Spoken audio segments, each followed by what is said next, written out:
+1 ആദ്യ അലോട്ട്മെന്റ് വന്നിരിക്കുകയാണ് മക്കളെ. എങ്ങനെയാണ് അഡ്മിഷൻ എടുക്കുക, സ്ഥിര പ്രവേശനം എന്താണ്, താൽക്കാലിക പ്രവേശനം എന്താണ്, നിരവധി സംശയങ്ങൾ കാണും. എല്ലാം ക്ലാരിഫൈ ചെയ്യാം. അപ്പോൾ ആദ്യമായിട്ട് ചാനൽ കാണുന്ന മക്കൾ ഒന്ന് സബ്സ്ക്രൈബ് ചെയ്യുക. നിങ്ങളുടെ എല്ലാ സംശയങ്ങളും നമ്മുടെ കമ്മ്യൂണിറ്റിയിലൂടെയും കമന്റ് ബോക്സിലൂടെയും ഒക്കെ അറിയിക്കാവുന്നതാണ്. യെസ്, അപ്പോൾ അലോട്ട്മെന്റ് വന്നു. അലോട്ട്മെന്റ് ലഭിച്ച വിദ്യാർത്ഥികൾക്ക് അഡ്മിഷൻ എടുക്കാനുള്ള ടൈമാണിത്. അഡ്മിഷന്റെ ടൈം പറയാം. അലോട്ട്മെന്റ് ലഭിച്ചവർ ജൂൺ 15 രാവിലെ 10 മണി മുതൽ ജൂൺ 17 വൈകിട്ട് 5 മണി വരെയാണ് പ്രവേശനം നേടേണ്ട ടൈം. ഇനി അലോട്ട്മെന്റ് ലഭിക്കാത്ത കുട്ടികൾ വേറെ വഴിയില്ല, നമ്മുടെ മുന്നിൽ സെക്കൻഡ് അലോട്ട്മെന്റിന് വേണ്ടിയിട്ട് കാത്തിരിക്കുക എന്നുള്ളതാണ്. ഇനി ഇഷ്ടമല്ലാത്ത ഓപ്ഷൻ കിട്ടിയിട്ടുള്ള ആളുകൾ കാണും. അതായത് ചിലർക്ക് അവരുടെ 20ാമത്തെ ഓപ്ഷനോ 15ാമത്തെ ഓപ്ഷനോ ഒക്കെ ആയിരിക്കും കിട്ടിയിട്ടുണ്ടാവുക. ഫസ്റ്റ് ഓപ്ഷൻ കിട്ടിയിട്ടുണ്ടാവത്തില്ല. ഫസ്റ്റ് ഓപ്ഷൻ കിട്ടിയ കുട്ടികൾക്ക് ഒരു വഴിയേ ഉള്ളൂ. നിങ്ങൾക്ക് എവിടെയാണോ അഡ്മിഷൻ കിട്ടിയത് ആ സ്കൂളിൽ പോയിട്ട് എല്ലാ സർട്ടിഫിക്കറ്റ്സും ഹാജരാക്കി ഫീസ് അടച്ച് സ്ഥിര പ്രവേശനം നേടുക. ഇനി നിങ്ങൾക്ക് സെക്കൻഡ് അലോട്ട്മെന്റിലോ തേർഡ് അലോട്ട്മെന്റിലോ യാതൊരുവിധ മാറ്റങ്ങളും കിട്ടത്തില്ല. പ്രത്യേകം ശ്രദ്ധിച്ചോ. ആദ്യ ഓപ്ഷൻ കിട്ടിയ കുട്ടികളോടാണ് പറയുന്നത്, ഒന്നാമത് വെച്ച ഓപ്ഷൻ തന്നെ നിങ്ങൾക്ക് കിട്ടി. നിങ്ങൾ പോയിട്ട് സ്ഥിരമായിട്ട് പെർമനന്റ് അഡ്മിഷൻ എടുക്കുക. നിങ്ങൾക്കിനി സെക്കൻഡ് അലോട്ട്മെന്റിന് വേണ്ടിയിട്ട് കാത്തിരിക്കാൻ പറ്റില്ല. നിങ്ങൾ അഡ്മിഷൻ എടുത്തില്ലെങ്കിൽ നിങ്ങളുടെ സീറ്റ് നഷ്ടപ്പെടും. ക്ലിയർ അല്ലേ? ഇനി 2ാമത്തെ ഓപ്ഷനോ 3ാമത്തെ ഓപ്ഷനോ 5ാമത്തെ ഓപ്ഷനോ 10ാമത്തെയോ 20ാമത്തെയോ ഒക്കെ കിട്ടിയ കുട്ടികളോടാണ് നിങ്ങൾക്ക് ഹയർ ഓപ്ഷന് വേണ്ടിയിട്ട്, നിങ്ങളുടെ 1ാമത്തെ ഓപ്ഷന് വേണ്ടിയിട്ടോ അല്ലെങ്കിൽ മുകളിൽ നിങ്ങൾ വെച്ചിരിക്കുന്ന ഓപ്ഷന് വേണ്ടിയിട്ട് വെയിറ്റ് ചെയ്യാം. അപ്പം നിങ്ങൾക്ക് സെക്കൻഡ് അലോട്ട്മെന്റിൽ മറ്റൊരു സ്കൂളിലേക്ക് മാറ്റം കിട്ടുമോ എന്ന് വെയിറ്റ് ചെയ്യാം.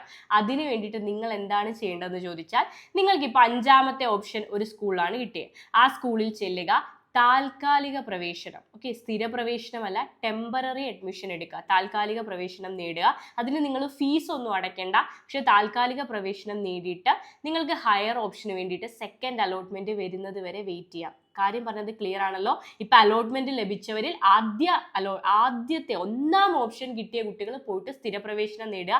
വേറെ വഴിയില്ല. മറ്റേതെങ്കിലും 5ഓ 10ഓ 20ഓ 2ഓ 3ഓ ഒക്കെ കിട്ടിയവർക്ക് ഹയർ ഓപ്ഷൻ, മുകളിലെ ഓപ്ഷന് വേണ്ടിയിട്ട് കാത്തിരിക്കാം. ഇനി ചില കുട്ടികൾക്ക് 10ാമത്തെ ഓപ്ഷനാണ് കിട്ടിയത്. ബട്ട് ആ സ്കൂൾ ഓക്കെയാണ്, ഇഷ്ടമാണ്, അവിടെ പഠിക്കാൻ താല്പര്യമാണ്. അങ്ങനെയാണെങ്കിൽ നിങ്ങൾക്ക് എന്ത് ചെയ്യാന്നറിയാമോ? ആ സ്കൂളിൽ ചെല്ലുക, ഹയർ ഓപ്ഷൻസ് എല്ലാം ഒഴിവാക്കി ഡിലീറ്റ് ചെയ്ത് നിങ്ങൾക്ക് ആ 10ാമത്തെ ഓപ്ഷൻ മതി എന്നുണ്ടെങ്കിൽ നിങ്ങൾക്ക് അവിടെ സ്ഥിര പ്രവേശനം നേടാം. പിന്നെ നിങ്ങളെ സെക്കൻഡിലേക്കും തേർഡിലേക്കും കൺസിഡർ ചെയ്യത്തില്ല. കാര്യം പിടികിട്ടിയോ?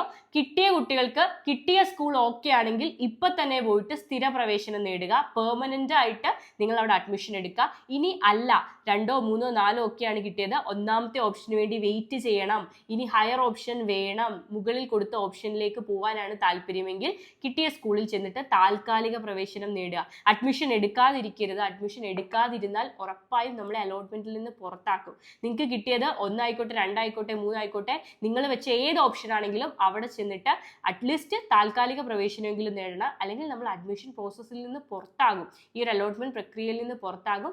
സെക്കൻഡിലേക്കോ തേർഡിലേക്കോ നിങ്ങളെ കൺസിഡർ ചെയ്യത്തില്ല കേട്ടോ. അതേപോലെ ഫസ്റ്റ് അലോട്ട്മെന്റ് കിട്ടാത്ത കുട്ടികൾക്ക് ഇനി പുതിയ ഓപ്ഷൻസ് ആഡ് ചെയ്യാനുള്ള അവസരമൊന്നുമില്ല.